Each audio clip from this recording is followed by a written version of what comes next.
Gustave Thibon, l'équilibre et l'harmonie. La mode et le modèle. Le pape me déçoit, m'a dit un jeune catholique d'avant-garde. Il se raidit sur d'anciennes positions dépassées depuis longtemps par le courant de l'histoire. Qu'attend-il, par exemple, pour assouplir les directives de l'Église en ce qui concerne le divorce, l'usage de la pilule ou le recours à l'avortement? Ne voit-il pas que ces choses sont définitivement entrées dans les mœurs? J'ai répondu: le rôle du magistère ecclésiastique est-il de se conformer aux mœurs d'une époque, ou bien de les éduquer et, au besoin, de les redresser en fonction des lois naturelles et divines? De suivre l'une après l'autre des modes fugitives, ou bien de présenter des modèles éternels? De s'accommoder à tout prix de ce qui est, ou d'enseigner ce qui doit être? Si les mœurs font loi, qu'avons-nous besoin d'une autorité spirituelle? C'est une des grandes faiblesses de l'homme, démesurément aggravée aujourd'hui par la puissance des masses médias, que d'incliner vers la première branche de l'alternative. Le fait tient lieu de valeur. Le vrai, c'est ce qui se dit, le beau, ce qui se porte, et le bien, ce qui se fait. Pas d'autre critère que ces engouements collectifs qui se succèdent et s'annulent les uns les autres.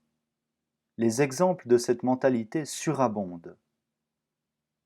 Mes lecteurs se souviennent sans doute de Papillon, forçat évadé dont les mémoires, effrontément romancés, furent un best-seller de l'édition internationale. Au moment où ce succès battait son plein, un homme à la plage m'a dit, avec un accent où se mêlaient le reproche et la compassion: comment? Vous n'avez pas encore lu Papillon? J'ai répliqué que ma culture générale ne souffrait pas pour l'instant de cette lacune. Les jours ont passé, et le pauvre Papillon, dûment démythifié, est entré dans l'ombre et le silence. Finalement, je me suis décidé à le lire en plein reflux, ce qui m'a attiré cette exclamation non moins indignée et apitoyée d'un autre virtuose du dernier cri. Comment? Vous lisez encore Papillon?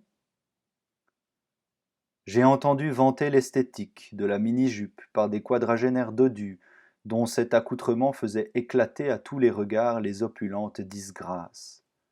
Et si, au nom de la correction et du bon goût, je m'avisais de critiquer cette mode, on se gaussait de mes préjugés puritains.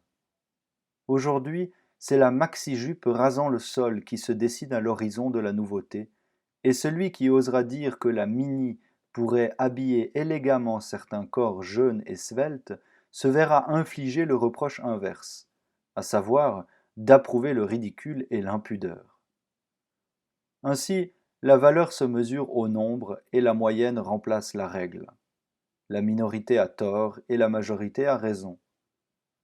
Un étudiant américain m'a soutenu que le pourcentage des drogués augmentant chaque jour dans les universités de son pays, il faudrait bien arriver à considérer l'usage de la drogue comme aussi normal que celui du tabac. À quoi j'ai répondu que l'habitude de fumer, bien qu'infiniment plus répandue et moins dangereuse, était déjà anormale. Mais pourquoi s'arrêter dans cette voie et ne pas préférer, dans tous les domaines, la maladie collective à la santé solitaire? Si, un jour, le rhume de cerveau chronique s'étend à la majorité de l'espèce humaine, ce à quoi nous conduisent les excès de la climatisation, écrivait récemment un grand hygiéniste, faudra-t-il considérer comme des attardés et des inadaptés les rares privilégiés qui ne se moucheront pas du matin au soir? Ou, si l'on arrive à établir par de rigoureuses statistiques que l'adultère existe dans plus de 50% des couples, pourquoi ne pas abolir, comme dépassé par les mœurs, le mariage monogamique?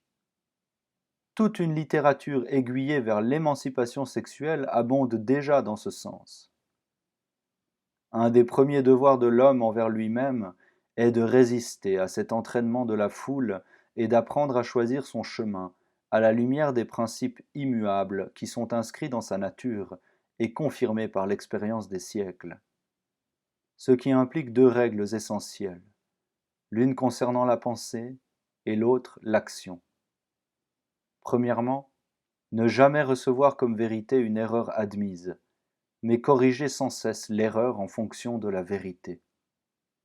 Deuxièmement, élever le plus possible les mœurs au niveau de la morale et non abaisser celle-ci au niveau des mœurs. Penser et agir ainsi, c'est se condamner à n'être pas toujours dans le vent. Mais est-ce un idéal digne de l'homme que d'imiter la passivité de la poussière et des feuilles mortes? L'expression familière perdre le nord est lourde d'enseignements. Un vaisseau règle-t-il sa marche d'après l'aiguille de la boussole, aimantée par un astre invariable, ou d'après celle de la girouette qu'agitent dans tous les sens les souffles inconstants de l'air?